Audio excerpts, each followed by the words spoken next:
Kũrũmĩrĩra kũrekererio kwa mawatho merũ ma kĩgĩna kĩa mũingĩ na marĩa nĩ hamwe na kĩgĩna kĩa waki na mũthithũ, rĩu gĩkundi kĩa mũingĩ kĩa Okoa Uchumi gĩa kũmũrĩka mĩhũthĩrĩre ya mbeca ya thirikari nĩ kĩyũmĩrĩtie na gũtetia mĩtaratara ĩrĩa ĩrarũmĩrĩrwo. Gĩkundi gĩkĩ nĩ gĩkĩrĩte nganja watho mwerũ wa kĩgĩna wa mwaka wa 2026 ũrĩa ũrĩ mbere ya mbunge, makiuga mĩtaratara ĩrĩa ĩrahũthĩka ndĩrarũmĩrĩra mendekithia marĩa maheanĩtwo nĩ gatiba. The Okoa Uchumi campaign calls on Parliament to halt the progression of the Sovereign Wealth Fund Bill 2026 until a constitutionally grounded sessional paper is developed and subjected to meaningful public participation.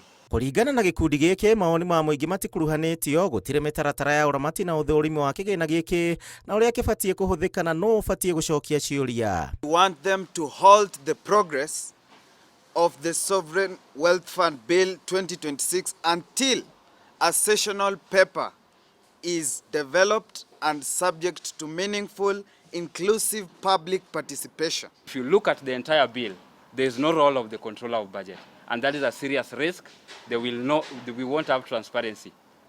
Even the Auditor General will struggle to do audits. Marauga kwahota gũkorwo na mahoro maingĩ na mũno makĩria mbeca ici kũhũthĩka kĩũteti rĩrĩ twerekeire ithurano nene, makĩendekithia kĩgĩna gĩkĩ kĩrutithio wĩra thutha wa mĩaka 5. Citizens cannot be asked to tighten their belts while Parliament simultaneously create opaque financial vehicles with weak accountability safeguards.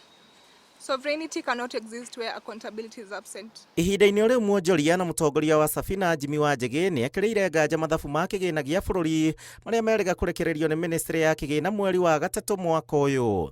Yet the National Treasury, in admitting the clerical mistake, has told us that 84 out of 89 entries in its first Gazette notice, in its first bank statement, were merely misprints by the government printer. Akĩaria gũkũ Nairobi, Wanjigi nĩ orĩtie ciũria ciĩgiĩ ciringi bilioni 150, akiuga mbeca icio cigĩtwo thĩinĩ wa akaunti ĩtoĩkaine. Every shilling borrowed in the name of the people must be deposited in the consolidated fund.